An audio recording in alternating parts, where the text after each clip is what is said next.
Yo, what's good, bro? Today I'm going to talk about how I developed my own sound and how you can do too in 3 simple steps. After watching this video, if you implement all those 3 steps, your brand will become more unique, people will associate you with that style, and people will even reach out with you on certain albums. So let's dive right in. First step is steal like an artist. Now, first of all, to get good at anything, you have to copy and remake, copy and remake, copy and remake.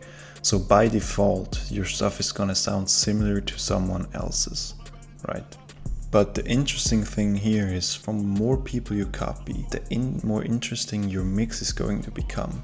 Because if you copy from that person, if you copy from that person, and you copy from that person and mix all those 3 styles together, there's still something slightly new that only you make because only you took inspiration from those 3 to 4 guys.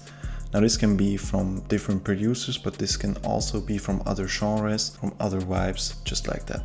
And then when you start learning certain things from those people, from those styles, and start mixing them together, you get something unique out of it that no one else does. So for example, once you learn one style or one certain pattern of music, just start to experiment with that. What I mean by that, for example, if you learn how to make 4/PF melodies, right? So you learn the triplet pattern, you learn the chord progression and everything. Now the normal basic triplet pattern just played with a piano is overused, overdone, and like everyone has done that. But if you just experiment and switch out the sound of the triplet pattern to a bell, to a pad, to a synth, it will become something completely new and more unique and interesting. And that's exactly what has happened with those 4/PF loops.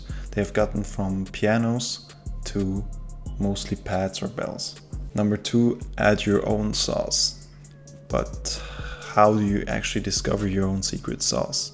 When you can copy from other people, it will still have their inspiration. They will still sound similar to theirs. And most likely, a lot of people out there will copy from the same producers like you do. So how can you actually add something unique? This is what I call the signature sauce rule. I use it pretty much in every sample I make, and it basically states that in every single sample you make or every single beat you make, try something new. Experiment with something new. Try new plugins, try new effect combinations, try new effects, try something with one-shots.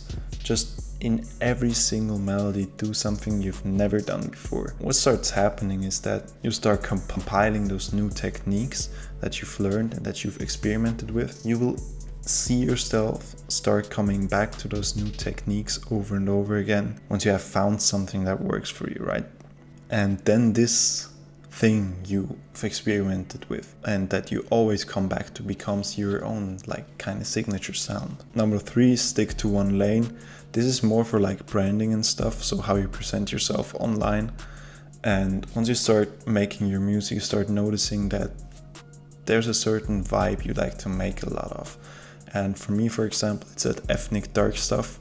Now, I'm still largely in the branding part, so I haven't really branded myself online as that guy, but that's what I'm trying to make in 2024, and I'm going to tell you exactly how I'm going to do that.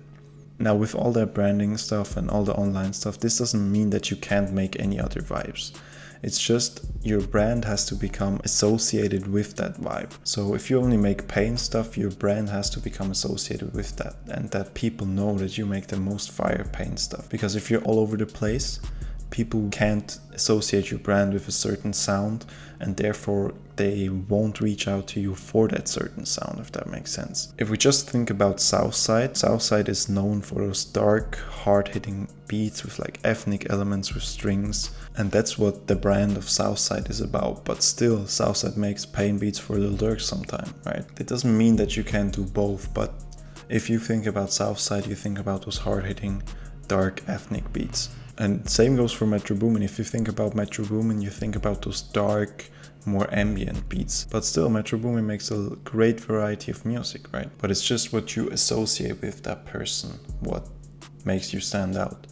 So choose a lane, develop that lane, experiment in that lane, and brand yourself as a go-to producer in that certain lane.